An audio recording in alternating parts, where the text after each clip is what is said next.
Hello, I'm Martha. I'm CJ. I'm Bria. I'm Alex. I'm Lucas. Good morning, my name is Angela Spila, and I'll be sharing with you ways to create a successful classroom. According to the U.S. Department of Education's National Center for Educational Statistics, 17 of new teachers leave their classrooms by their 5th year. Well, a big part of this is because of low pay and long hours, which isn't fair. But there are other things that you can control that are within your reach, like the foundations, creating the foundations of your classroom.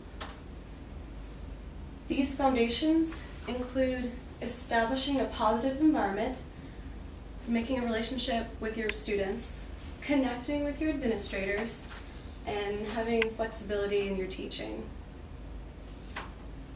We're going to start with establishing a positive environment. A 2014 report by the nonprofit Alliance for Excellent Education found that trouble managing student discipline is one of the many reasons why teachers leave their classrooms. And a way to combat this problem is to introduce your classroom rules on the very first day, because you want your students to know what to expect in your classroom, and it'll save a lot of time for teaching, and you won't have any disruptions in class. If someone wants to raise their hand and ask a question 5 times in a row, you tell them they can ask those questions later.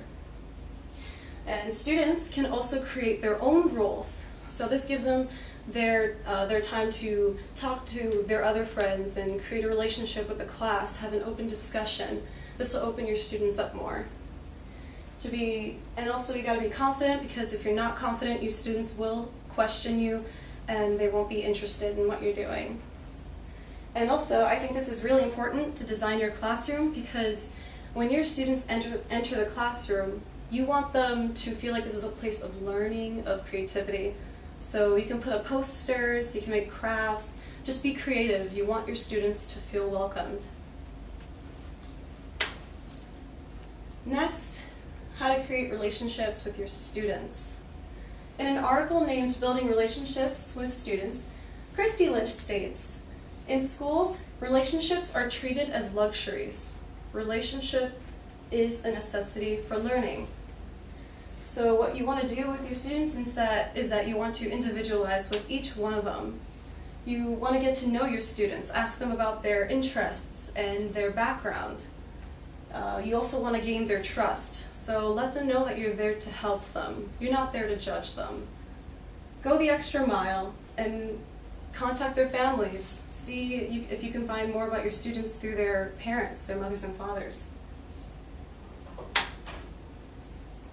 Next, connect with your administrator. A recent study in the Berkeley College found that positive relationships in the workplace can facilitate employee learning by helping workers feel safe to take the risks that are an inherent part of the learning process. So you got to remember that administrators were teachers. They were teachers before you, so they know what's going on. They know how it works. You can always ask them for advice. You must be open with your administrator. Ask questions, exchange ideas, admit your mistakes, and show them your strengths. They want to help you be a better teacher. Also, having an equal relationship. An equal relationship is when you see a teacher and an administrator in the same room, but you can't tell which is which because they're both working together. Next, teaching flexibility. In an article entitled "The Flexible Teacher," Layla Christenberry states that students will always learn more, less, or differently than what they should. So don't be afraid of change when it comes to your lesson plan. You can rehearse your lesson plan perfectly, and your students can still have trouble recognizing things or understanding, what you're saying or the way you say it. So you must think outside the box. You can teach lessons through different learning styles, like auditory learning, visual learning, all those things. Let's say you have a history class and your students need to memorize their amendments. Instead of just saying the amendments that are listed on the board, you can teach them through song. You could find one on YouTube, or you can make your own and be creative. This is a way to help your students connect with the information better through other means of teaching. Now, to summarize, establishing a positive environment. You need to establish your classroom rules on the first day. Make your classroom look welcoming, fun, exciting. Relationships with students. You gotta individualize with each one of them. Know their interests, know their backgrounds, and you can go the extra mile to see their parents and learn about them more through their parents. Connect with your administrator. They've been in your shoes, they know what's going on, they know how the job works. Always ask them for advice and be open with them. Flexible teaching. Expect change, because lesson plans, they never really follow, students wouldn't really follow them, so sometimes it kind of crumbles down. So you can take a different route and make sure you kind of practice that. Think outside the box. Use those different learning styles. I like to end with a statement.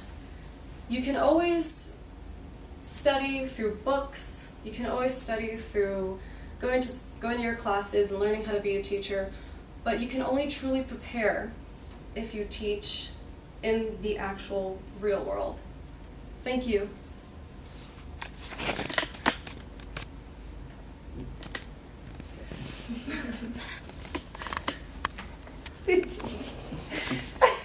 I feel like you just had a tiny heart attack. I was really confused about that.